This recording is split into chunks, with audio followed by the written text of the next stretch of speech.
Lalu Yesus berbicara pula dalam perumpamaan kepada mereka. Hal kerajaan sorga seumpama seorang raja yang mengadakan perjamuan kawin untuk anaknya. Ia menyuruh hamba-hambanya memanggil orang-orang yang telah diundang ke perjamuan kawin itu. Tetapi orang-orang itu tidak mau datang. Ia menyuruh pula hamba-hamba lain. Pesannya, katakanlah kepada orang-orang yang diundang itu, sesungguhnya hidangan telah kusediakan, lembu-lembu jantan dan ternak piaraanku telah disembelih. Semuanya telah tersedia. Datanglah ke perjamuan kawin ini. Tetapi orang-orang yang diundang itu tidak mengindahkannya. Ada yang pergi ke ladangnya, ada yang pergi mengurus usahanya, dan yang lain menangkap hamba-hambanya itu, menyiksanya, dan membunuhnya. Maka murkalah raja itu, lalu menyuruh pasukannya ke sana untuk membinasakan pembunuh-pembunuh itu dan membakar kota mereka. Sudah itu, ia berkata kepada hamba-hambanya, perjamuan kawin telah tersedia, tetapi orang-orang yang diundang tadi tidak layak untuk itu. Sebab itu, pergilah ke persimpangan-persimpangan jalan dan undanglah setiap orang yang kamu jumpai di sana ke perjamuan kawin itu.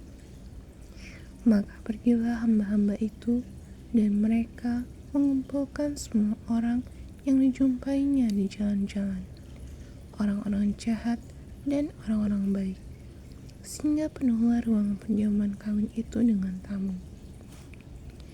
Ketika raja itu masuk untuk bertemu dengan tamu-tamu itu, ia melihat seorang yang tidak berpakaian pesta. Ia berkata kepadanya, "Hai saudara, bagaimana engkau masuk kemari dengan tidak mengenakan pakaian pesta?" Tapi orang itu diam saja.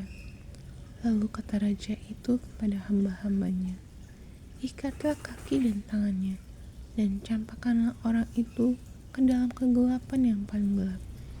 Di sanalah akan terdapat ratap dan gertak gigi.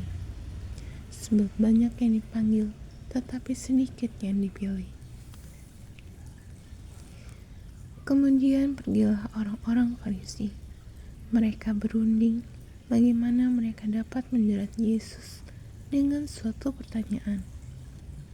Mereka menyuruh murid-murid mereka bersama-sama orang-orang Herodian bertanya kepadanya, "Guru, kami tahu engkau adalah seorang yang jujur, dan dengan jujur mengajar jalan Allah, dan engkau tidak takut kepada siapapun juga, sebab engkau tidak mencari muka. Katakanlah kepada kami pendapatmu, apakah diperbolehkan membayar pajak kepada kaisar atau tidak?" Tapi Yesus mengetahui kejahatan hati mereka itu, lalu berkata, "Mengapa kamu mencobai aku, hai orang-orang munafik? Tunjukkanlah kepadaku mata uang untuk pajak itu." Mereka membawa suatu dinar kepadanya. Maka ia bertanya kepada mereka, "Gambar dan tulisan siapakah ini?" Jawab mereka, "Gambar dan tulisan kaisar." Lalu kata Yesus kepada mereka, "Berikanlah kepada kaisar apa yang wajib kamu berikan kepada kaisar, dan kepada Allah apa yang wajib kamu berikan kepada Allah." Mendengar itu, heranlah mereka dan meninggalkan Yesus lalu pergi. Pada hari itu, datanglah kepada Yesus beberapa orang Saduki yang berpendapat bahwa tidak ada kebangkitan. Mereka bertanya kepadanya, "Guru, Musa mengatakan bahwa jika seorang mati dengan tiada meninggalkan anak, saudaranya harus kawin dengan istrinya itu dan membangkitkan keturunan bagi saudaranya itu. Tetapi di antara kami ada 7 orang bersaudara. Yang pertama kawin, tetapi kemudian mati. Dan karena ia tidak mempunyai keturunan, ia meninggalkan istrinya itu bagi saudaranya.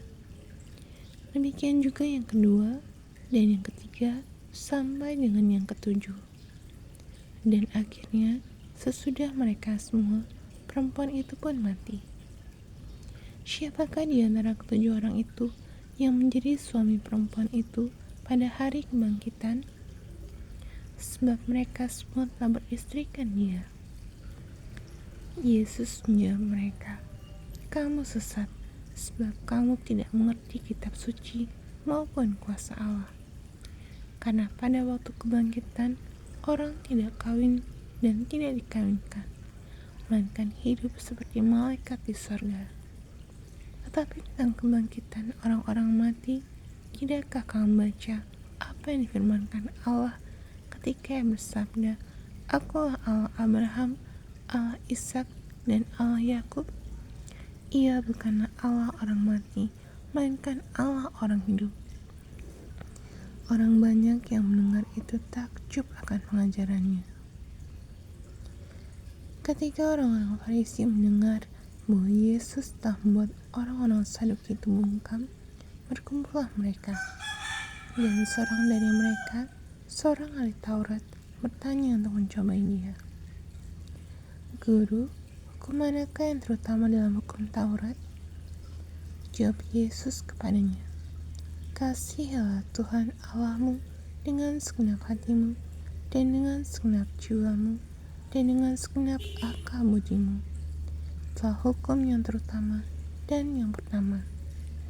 Dan hukum yang kedua yang sama dengan itu ialah, kasihilah sesama manusia seperti dirimu sendiri. Pada kedua hukum inilah tergantung seluruh hukum Taurat dan kitab para nabi." Ketika orang-orang Farisi sedang berkumpul, Yesus bertanya kepada mereka. Katanya, "Apakah pendapatmu tentang Mesias? Anak siapakah dia?" Kata mereka kepadanya, "Anak Daud." Katanya kepada mereka, "Jika demikian, bagaimanakah Daud oleh pimpinan roh dapat menyebut dia tuannya, ketika ia berkata, Tuhan telah berfirman kepada Tuanku, duduklah di sebelah kananku, sampai musuh-musuhmu kutaruh di bawah kakimu." Jadi jika Daud menyebut dia tuannya, bagaimana mungkin ia anaknya pula? Tidak ada seorang pun yang dapat menjawabnya. Dan sejak hari itu, tidak ada seorang pun juga yang berani menanyakan sesuatu kepadanya.